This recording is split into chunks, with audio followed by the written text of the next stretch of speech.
On est toujours ensemble sur France 24. Bonjour, bienvenue si vous nous rejoignez. Dans l'actualité de ce lundi 29 novembre, le G7 exige une action urgente face à Omicron, un variant jugé hautement transmissible par ces pays, même si l'OMS attend d'en savoir plus. Pas de raison de paniquer, estime de son côté Joe Biden. Il n'envisage pas de suspendre de nouvelles liaisons aériennes avec les États-Unis. Une héritière en procès, Ghislaine Maxwell doit répondre devant la justice new-yorkaise de son rôle dans le réseau de trafic sexuel mis en place par Jeffrey Epstein, son compagnon qui s'est suicidé en prison voilà 2 ans. Et puis qui de l'Argentin Lionel Messi, du Polonais Robert Lewandowski ou du Français Karim Benzema sera sacré Ballon d'Or 2021 ? Réponse ce soir au Théâtre du Châtelet à Paris. France 24 suit la cérémonie pour vous, il est 21h à Paris, bienvenue dans Paris Direct.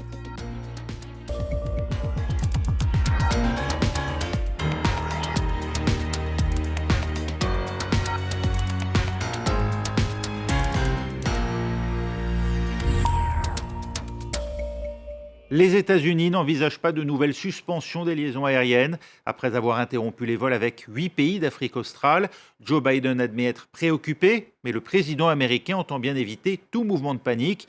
Un calme qui tranche avec l'alarmisme du G7, dont Washington fait pourtant partie. Éléonore Vanel. Le président des États-Unis rassurant, au moment où plusieurs pays ont déjà refermé leurs frontières. Pour Joe Biden, il n'y a aucune raison de paniquer face à la propagation du nouveau variant. We have the best vaccine in the world, the best medicines, the best scientists, and we're learning more every single day. And we'll fight this variant with scientific and knowledgeable actions and speed, not chaos and confusion. Pour le moment, Washington n'envisage pas de restrictions supplémentaires. Les États-Unis ont déjà fermé leurs frontières aux voyageurs en provenance de 8 pays d'Afrique australe. Dans le même temps, Omicron est détecté dans de plus en plus de pays, notamment en Europe, où les dirigeants se montrent bien plus alarmistes. À Londres ce lundi, le G7 a réuni en urgence ses ministres de la Santé. Ils appellent à une action urgente face à ce variant hautement transmissible. Scientists are working at speed, at home and abroad, to determine whether this variant is more dangerous. And I can assure the House that if it emerges that this variant is no more dangerous than the Delta variant, then we won't keep measures in place for a day longer than necessary. De son côté, l'Organisation mondiale de la santé souligne la probabilité élevée qu'Omicron se répande au niveau mondial. Mais l'OMS reconnaît aussi l'existence de nombreux inconnus, à commencer par le niveau de protection conféré par les vaccins et la gravité des symptômes. Pour le moment, aucun décès associé à ce variant n'a été signalé. Sans aller jusqu'à évoquer sa contagiosité, l'OMS parle désormais d'un risque très élevé. Que sait-on d'Omicron ? Les explications d'Olivier Fessol avec Florent Rodeau. Il n'est connu que depuis 4 jours à peine, mais il terrifie déjà le monde entier. Le nouveau variant du Covid-19, Omicron, représente un risque très élevé selon l'Organisation mondiale de la santé, mais son directeur a tenu à rappeler que les études scientifiques sur le sujet ne sont qu'à leur début. Nous ne savons pas encore si le variant Omicron se transmet plus ou s'il cause des formes plus graves de la maladie, ni s'il y a un risque qu'il résiste au vaccin.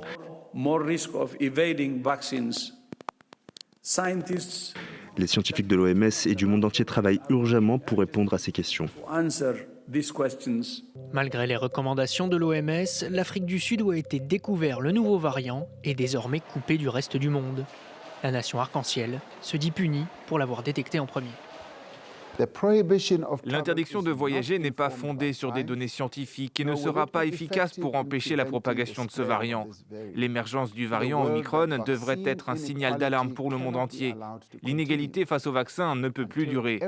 Tant que tout le monde ne sera pas vacciné, tout le monde continuera d'être à risque. Seuls 23,8% des Sud-Africains sont complètement vaccinés, beaucoup plus que dans le reste de l'Afrique, mais bien moins que la moyenne mondiale. Le variant, qui représente près des 3/4 des cas détectés dans le pays, a déjà traversé les frontières. Quasiment tous les continents sont touchés. Selon l'OMS, il présente de multiples mutations et un risque accru de réinfection par rapport au variant Delta. Mais alors est-il plus dangereux ? Il est encore trop tôt pour le dire. Pour l'instant, aucun décès ne lui a été attribué. Résiste-t-il au vaccin ? Impossible de le savoir pour l'instant. Les laboratoires Pfizer et Moderna ont d'ores et déjà annoncé travailler sur un vaccin modifié. Une dose de rappel spécifique au variant Omicron. 1 milliard de doses de vaccins pour le continent africain qui en manque cruellement. La promesse de Pékin a de quoi marquer les esprits au deuxième jour du sommet Chine-Afrique à Dakar. Le président chinois Xi Jinping, avec cette annonce, tente de relancer une relation devenue compliquée. Cécile Galuccio. Le Forum sur la coopération sino-africaine, c'est le 8e rendez-vous entre l'Empire du Milieu et le continent africain. Mais cette année, pour la première fois, le président chinois n'a pas fait le déplacement. Ce sont ses ministres qui sont à la manœuvre. Officiellement, Xi Jinping préfère rester chez lui en période de pandémie. Officieusement, cela traduit le ralentissement d'une dynamique entre les deux partenaires. Il y a plus de 20 ans, la Chine se positionne en Afrique jusqu'à devenir aujourd'hui son premier partenaire économique. Mais pas n'importe où, là où Pékin en retire des intérêts. Par exemple, au Nigeria, grand producteur de pétrole, au Kenya pour des projets d'infrastructure, ou encore en Zambie pour son cuivre. Les échanges commerciaux sont passés de moins de 10 milliards de dollars à 200 milliards, avec un record en 2013, grâce à son vaste plan terrestre et maritime, les nouvelles routes de la soie. Ponts, ports, autoroutes, barrages, aujourd'hui un chantier sur 3 est chinois sur le continent. Une présence qui a un prix, la redevabilité et la dépendance financière. La Chine est le principal bailleur de l'Afrique. En 20 ans, Pékin a prêté aux pays du continent plus de 153 milliards d'euros. Une créance très variable d'un État à un autre. Et parfois, les emprunts sont remboursés en nature, c'est-à-dire en pétrole ou en cobalt. Au fil du temps, cette dépendance crée un sentiment de méfiance envers Pékin. Dès 2018, on voit apparaître des manifestations contre la présence chinoise, comme ici, en Zambie. Pour certains, c'est la dimension politique de la relation qui pose problème, et notamment l'alignement de nombreux pays africains sur la position de la Chine à l'ONU. Pour d'autres, c'est la corruption et le droit du travail qui sont pointés du doigt. Quoi qu'il en soit, les niveaux d'investissement chinois sont en chute libre en Afrique, tout comme les montants des prêts. Officiellement, c'est une fois de plus à cause de la pandémie, mais cette baisse a commencé en 2018, soit bien avant l'arrivée du Covid-19. La réunion a tourné court. En Guadeloupe, Sébastien Lecornu, le ministre des Outre-mer, a écourté sa rencontre avec l'intersyndicale. Motif, ses représentants refusent de condamner les tentatives d'assassinat contre des policiers et gendarmes. Un préalable pour le ministre qui, avant son arrivée, avait parlé autonomie pour ce territoire d'outre-mer en proie à 2 semaines d'émeutes. 4 représentants syndicaux, dont le leader Elie Domota, sont rapidement ressortis de cette sous-préfecture de Pointe-à-Pitre. Car en fait, dès le début, le ministre des Outre-mer, Sébastien Lecornu, leur a demandé de condamner clairement les violences de ces derniers jours et notamment les tentatives d'assassinat sur des policiers et des gendarmes. Alors, refus catégorique des syndicalistes.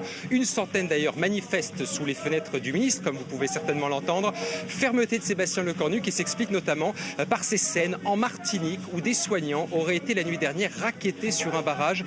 Des individus exigeant, je cite, des faveurs sexuelles pour les laisser passer. Alors vous le voyez, le climat n'est pas du tout celui d'une discussion constructive. C'est donc vers les élus locaux que le ministre se tourne désormais. Ils étaient attendus physiquement à la sous-préfecture il y a quelques minutes. En fait, la quasi-totalité n'est pas venue. Les autres, en fait, sont en visio actuellement. La situation, vous le voyez, est très loin d'être réglée ici en Guadeloupe. C'était donc Jean-Baptiste Marteau, envoyé spécial pour France Télévisions en Guadeloupe.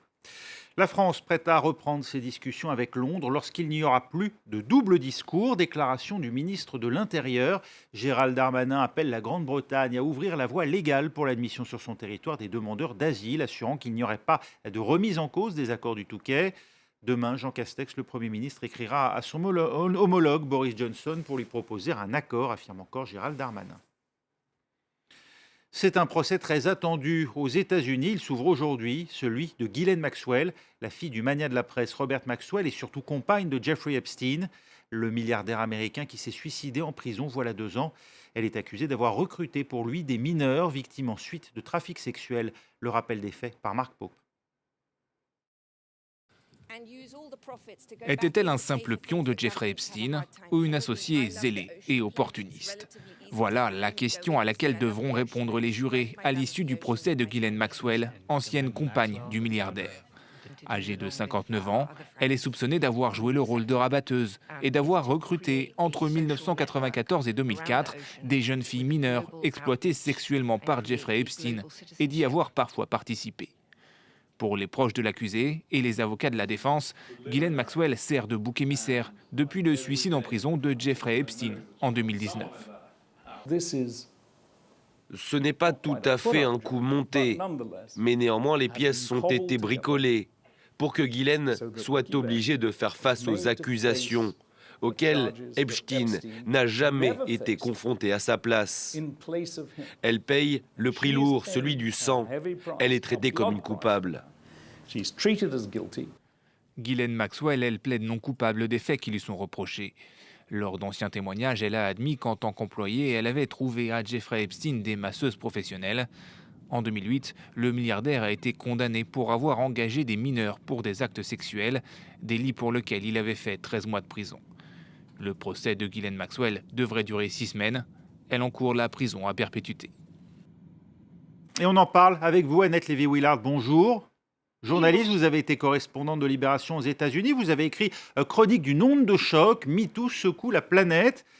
Que disent les victimes du rôle qu'a joué Ghislaine Maxwell auprès de Jeffrey Epstein?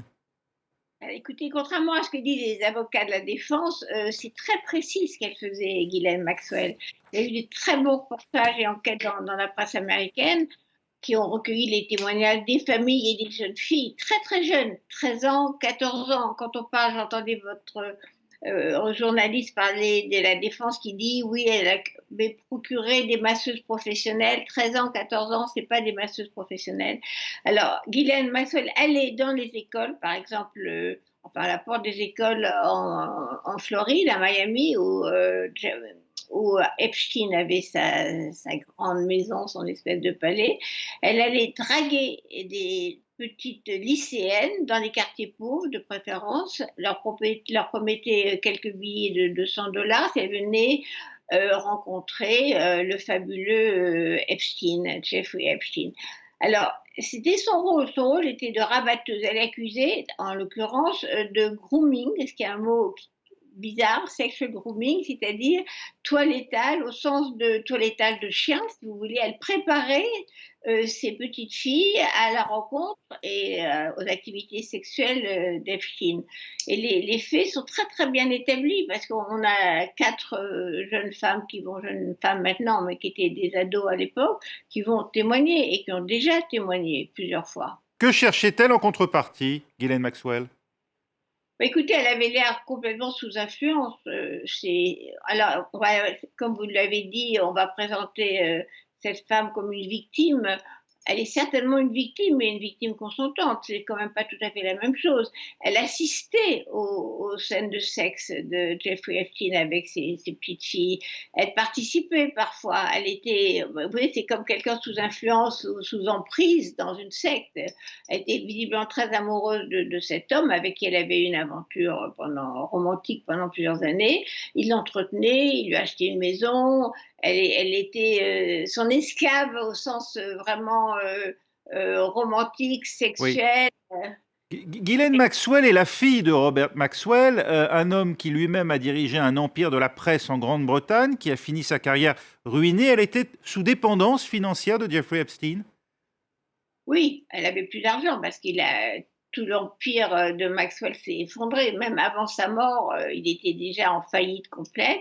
Mais elle a été élevée dans un luxe absolu, dans une mansion avec 50 pièces en Angleterre. C'était les rois de l'Angleterre et c'était des gens extrêmement puissants.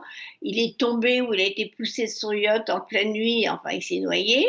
Et elle s'est retrouvée sans rien, avec un héritage qui consistait d'affaires juridiques, de plaintes, il avait volé beaucoup d'argent à beaucoup de monde.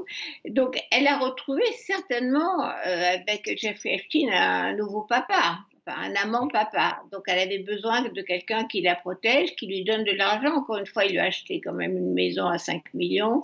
Il l'entretenait complètement, ça c'est certain. Mais moi, je pense que c'est plutôt une emprise mentale de quelqu'un qui vulnérable, en fait un état de faiblesse et qui avait tout perdu et qui cherchait un nouveau papa-mari. Beaucoup de personnages puissants gravitaient dans l'entourage de Robert Maxwell, puis de Jeffrey Epstein et donc de Ghislaine Maxwell. On pense à Bill Clinton, à Donald Trump, dont les noms ont été évoqués dans l'affaire. On aurait tort de résumer finalement ce dossier à une simple affaire Epstein-Maxwell? Ah, totalement. Bah, d'abord, la première plainte de la justice en Floride contre Epstein a conclu un accord entre Jeffrey Epstein et les juges pour qu'il ait une petite condamnation. Donc déjà, il y a une complicité de la justice qui a voulu fermer les yeux sur ses relations avec les petites filles. Ensuite, tout ce milieu de puissants dont vous parlez, le prince Andrew, Clinton, il y a des photos de lui avec Trump aussi. Tous ces gens-là ont fermé les yeux. Ils prenaient les mêmes avions privés avec Epstein entouré de filles très très jeunes et il n'avait aucune illusion sur ce qui se passait. Donc, comme dans les autres affaires qu'on a vues récemment, il y a une complicité du milieu. Et là, j'espère que ça va être rétabli aussi parce que Oui. il faudrait que ça cesse, ce genre de complicité. On a vu ça avec Harvey Weinstein, Oui. qui a eu la même tolérance de Hollywood sur ses Elle, agressions sexuelles. Tout le monde le savait. elle encourt la prison à vie, Ghislaine Maxwell. Elle se dit victime aujourd'hui d'agression en prison, de privation de sommeil. Il n'est pas prévu qu'elle s'exprime lors de l'audience. On sait dans quel état psychologique elle se trouve? Alors, elle a posté des photos d'elle avec un œil au beurre noir en disant que c'est à cause de la lumière, parce que tous les quarts d'heure, dit-elle, on vient la réveiller, les gardiens veulent voir si elle est toujours vivante. Donc, il s'est quand même eu un problème, parce que Jeffrey Epstein s'est suicidé en prison, il s'est pendu, mais il était comme sous surveillance. Donc, il y a eu quelque chose qui s'est passé, les gardiens n'ont pas regardé à un moment donné. Donc là, ils ne veulent pas que ça recommence. Donc, elle est complètement sous surveillance, ce qui doit être assez désagréable. Mais je ne sais pas si elle est victime d'agression des autres prisonniers, parce que je pense qu'elle est à l'isolement. Alors, elle risque lourd, parce qu'il s'agit de, comme vous l'avez dit, de sex trafficking, c'est-à-dire de trafic d'êtres humains, vous pouvez encourir 40 ans de prison. Ce n'est pas la peine de mort, mais c'est quand même 40 ans de prison maximum, qui n'est pas non plus la perpétuité, mais 40 ans de prison, c'est long. Et d'autre part, elle est accusée aussi de forme de proxénétisme en allant racoler des jeunes filles pour être abusées sexuellement. Il y a quand même une histoire de viol aussi. Il y en a une des 4 victimes a porté plainte pour viol. Merci Annette Lévy-Willard. Voilà ce qu'on peut dire donc de ce procès qui a débuté à New York. Le Parlement indien enterre son projet de réforme agraire. Le Premier ministre Narendra Modi l'avait annoncé il y a 10 jours, plus d'1 an après les manifestations massives d'agriculteurs. Les explications d'Olivier Fessol. Depuis 1 an, ils campaient aux portes de la capitale. Mais aujourd'hui, ces agriculteurs indiens célèbrent leur victoire. Ce lundi, la réforme qui les avait poussés à descendre dans la rue a été abrogée par le Parlement. Ceux qui sont pour, dites oui. Ceux qui sont contre, dites non. Je pense que le vote est en faveur de ceux qui sont pour. Ces 3 lois votées en septembre 2020 visaient à libéraliser le secteur agricole, un marché jusque-là très contrôlé par l'État qui assurait un prix minimal aux producteurs, de riz et de blé notamment. Beaucoup de fermiers indiens craignaient que cette réforme ne les rende plus vulnérables face aux grandes entreprises. Maintenant qu'elle est enterrée, le mouvement qui a soulevé les campagnes demande plus. Les syndicats veulent par exemple que les prix régulés concernent plus de cultures. Ils exigent également que les familles des paysans morts lors des manifestations soient indemnisées. Ce jour est un symbole pour le martyre de tous les hommes qui ont perdu la vie dans la rue pendant la mobilisation. C'est aussi le succès du travail acharné de ces personnes âgées, de ces enfants et de ces femmes qui sont restés sur les routes par des températures de 2 degrés ou de 45 degrés. Après avoir défendu cette réforme agraire, le Premier ministre Narendra Modi avait promis de l'abroger le 19 novembre. Une décision très politique. L'année prochaine, des élections ont lieu dans les États clés d'Uttar Pradesh et du Punjab, 2 régions très agricoles. À qui donc ira le Ballon d'Or 2021, récompensant le meilleur footballeur de la planète? Le titre fait son retour après une année 2020 vierge de palmarès pour cause de coronavirus. La cérémonie a lieu au théâtre du Châtelet à Paris, où l'on fait le point avec Benoît Perrochet pour France 24.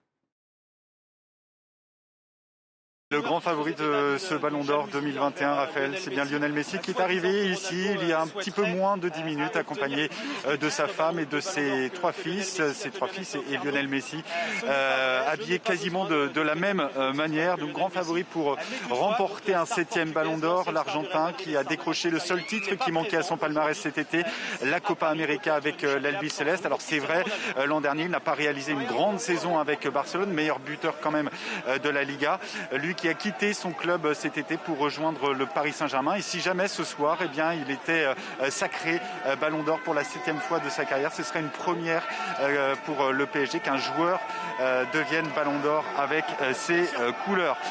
Autre favori, il est arrivé un petit peu plus tôt que Lionel Messi, le Polonais Robert Lewandowski, 33 ans, qui aurait pu être sacré en 2020. Pas de chance, il n'y a pas eu de Ballon d'Or cette année-là en raison de la pandémie. Lui qui avait remporté, qui avait réalisé le triplé avec le Bayern Munich.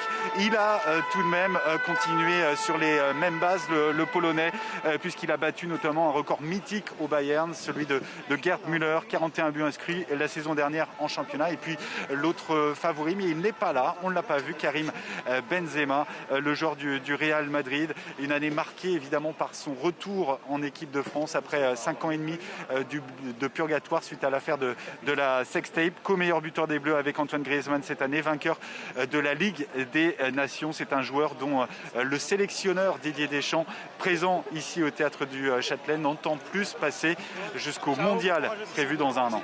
Ah, les hommes, Benoît, ne sont pas les seuls à être distingués du Ballon d'Or.